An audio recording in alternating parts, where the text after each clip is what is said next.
You will need embroidery thread, needle, embroidery hoop and a sharp pair of scissors. Here is an example of the Hydrangea stumpwork embroidery.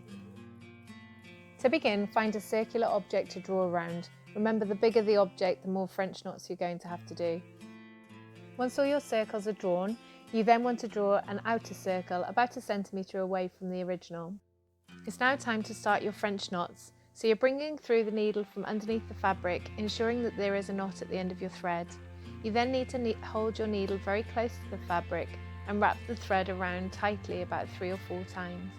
You need to keep the thread tight as you push the needle through the fabric and through the centre of that knot. If you don't keep that thread tight, then you're more likely to end up with a loop rather than a knot. French knots may seem a little bit tricky to start with, but once you get the hang of it, you'll soon speed up. You need to ensure that your French knots are very closely sewn together and that there are no gaps where you can see the fabric. You need to fill the entire inner circle with French knots.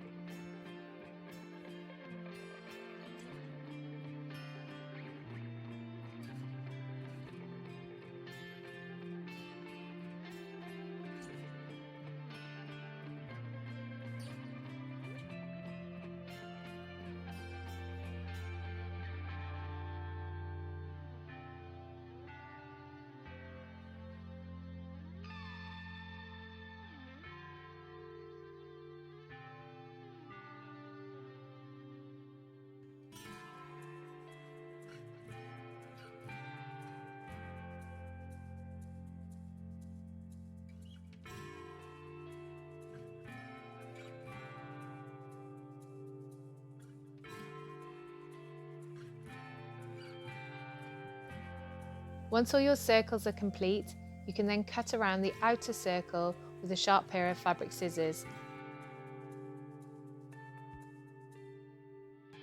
To create the dome shape of the hydrangea, we are now going to do the running stitch around the outer circle.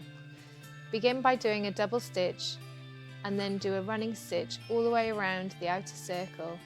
You want your stitches to be a couple of millimetres long, not too long and not too short.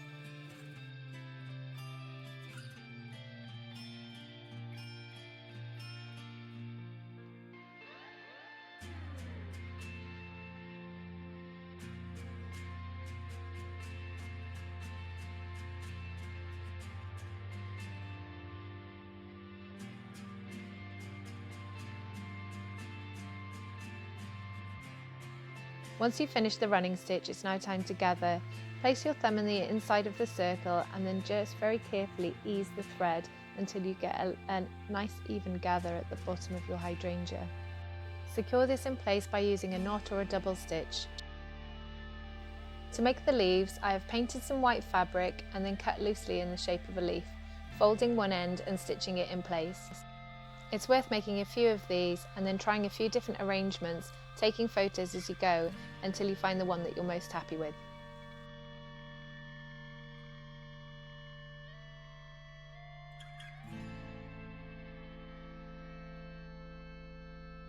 Sewing on the hydrangeas can be quite tricky, so I suggest holding it in place with one hand and pushing it into the fabric, and then just catching the underneath of that with the thread from the back of the fabric.